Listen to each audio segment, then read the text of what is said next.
Bernard Millet, vous êtes président du directoire de la SACEM et la France est aujourd'hui engagée dans une lutte contre la piraterie, qui est l'une des principales sources de préoccupation des créateurs dans tous les domaines. Quelle action envisagez-vous au niveau européen et international pour lutter contre la piraterie ?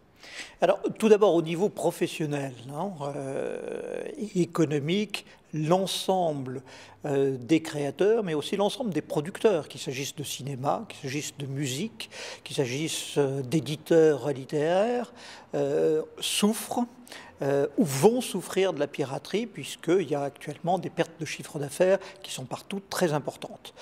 Nous nous efforçons entre sociétés d'auteurs, avec les producteurs de disques ou avec les producteurs de cinéma et les ayants droit du cinéma, de convaincre l'opinion publique que la piraterie crée un impact négatif majeur sur le financement des œuvres, que ce soit des œuvres cinématographiques ou des œuvres musicales, que les créateurs qui voient leurs revenus s'évanouir risquent là aussi d'être limités dans leur capacité de créer demain, et tout ça peut avoir un impact important. Alors, quel impact ?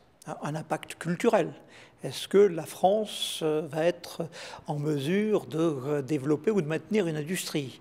Un impact aussi économique, puisqu'il y a des secteurs chez nous très importants qui, en termes de production, mais aussi d'exportation d'œuvres musicales ou d'œuvres cinématographiques, qui sont importantes. Sur ce plan-là, nous nous efforçons, avec ceux des pays dans un premier cercle qui ont des capacités économiques de production importantes, alors les grands pays européens et les États-Unis, de développer une approche commune. Sur le plan pédagogique, faire comprendre ce qu'est le problème à l'ensemble des populations pour qu'elles aient conscience de ce qu'est le problème de la piraterie et de l'impact que ça peut avoir, auprès des gouvernements pour que soient réformées un certain nombre de lois ou envisager des mesures juridiques qui puissent assurer une meilleure protection. Aujourd'hui, il est évident que dans chaque pays, il y a un certain nombre de limitations politiques